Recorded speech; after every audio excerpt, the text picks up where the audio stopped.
seat, honey. Not your seat and not your scene. You know what a vampire is? Hey, this is Matt O'Leary, and I'm here today with Nina, my wife, to review the new tracks from Vampire Weekend. We got 2 new songs, and the first song since 2013's album Modern Vampires of the City. It's been a while. Vampire Weekend. What does that band mean to you? Deep. Yeah. I honestly haven't thought about them in a long time. I have really developed a seed of bitterness against them lately because every time I plug in my phone to my car, A-Punk just starts blasting. And I am like, I'm past it. I think they played that song like 3 times in a row at a festival recently. Wow. So they know. Oh, they know. People have been streaming A-Punk. Oh. Against their will. Again and again. They own that college kid aesthetic. Like that is wholly theirs. Like the quirky, well-read, late 2000s thing. Yeah, you can tell that they're thinkers. You can tell that they're smart. These are the first 2 tracks of a long album. I think it's going to be like almost 20 tracks. He was planning these 2 massive double albums, like 23 songs on each one. Okay, we get it. But he ended up going with just cutting it down a little bit. But 18 is still a massive album, but I feel like there are going to be a lot of these intermediary sort of album flow sort of tracks like 2021 where it's like it's not much as a singular piece, and it really is kind of meaningless outside of the context of the album, I feel like. But once it's in there, I feel like it'll have some gusto. It seems like an odd choice to release one of those kind of glue songs as a teaser. Immediately, I thought that 2021 was a cover of a rap song. Yeah. Something about the cadence of the vocals or something? Yeah, the phrasing and the kind of repetitive samples that are happening. The lyrics are just they seem like one thought. Yeah. And that's it. It seems like the kind of song where you would have a really specific moment with it at some point, and then it would be special to you for that reason. A little cutesy synth in there. It's got more of like the Americana sort of guitars, acoustic guitar, which seems to be kind of a theme between these 2 songs, and maybe that's going to carry on. I don't mind it. I don't mind it either. It just seems like something he recorded on his phone in a second and then decided to put some cool little samples over it. So maybe it has that like spontaneous energy to it, but it doesn't. The writing isn't that interesting to me. There's something about the melody that's just so obvious and so like what you expect that I'm not that into it. Yeah, that's a deal breaker for you. Nothing.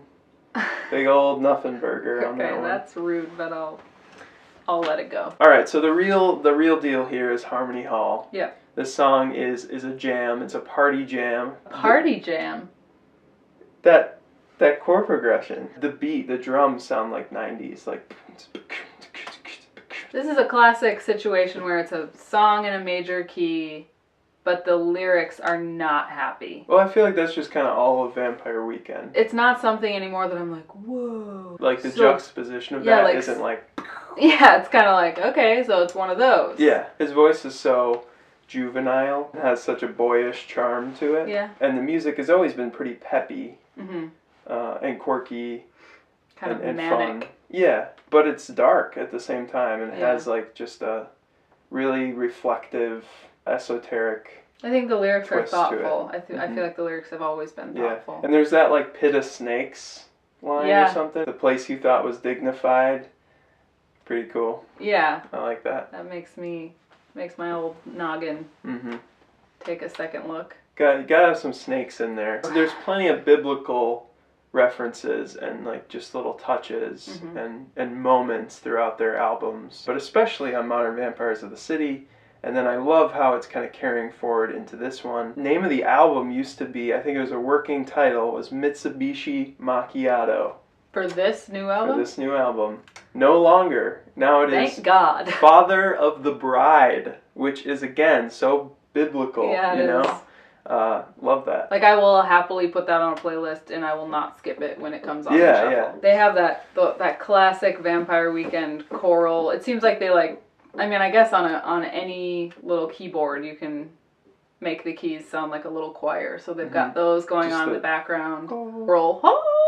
Yeah. They also have the classical piano and strings in there. Like that's very, dainty and regal. Every single Vampire Weekend album and song seems to have some little bit of that in there somewhere. The I don't want to live like this, but I don't want to die from Fingerback. Yeah. On Modern Vampires of the City. Yeah. I like that impulse where you write a lyric and you're like, that is a good one. And then... And just taking it again and again. 6 years later, you're like, I'm going to go ahead and make this the key of this new song. Oh man, that's so cool. So I'm into that. Oh yeah. It seems inoffensive. It seems like a safe single in the sense that you can't really dislike this song. It's just so clean, familiar. I am a little bit worried that the album's not going to be quite as quirky and ridiculous and nuanced as some of their songs. I think about like California English or just the most weird little like production techniques they've used on past albums, and I'm worried that maybe with Rostam gone, I don't know how it's going to turn out as a whole, but this is good. I mean, this is a good start, I feel like. The sound of Vampire Weekend is like a meme to me. At this point, because it's just so specific. I hope that in the album there's a progression like into the next iteration of who they are, instead of just like, yep, we're still Vampire Weekend and we still sound like it. It's like they're opening up the band to more influences on this one, but it doesn't have that same like insular, quirky kids in college appeal that it once did. I feel like it's being diluted by outside ideas a little bit, to the point where it's just kind of blasé. Yeah.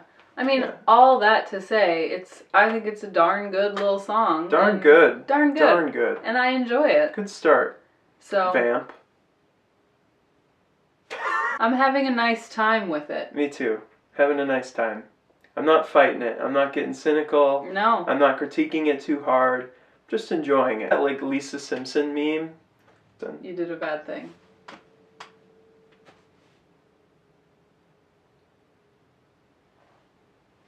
Like that sweater. Thank you. Pretty cozy. It's at like 10 degrees colder up here and upstairs than it is in there. Okay.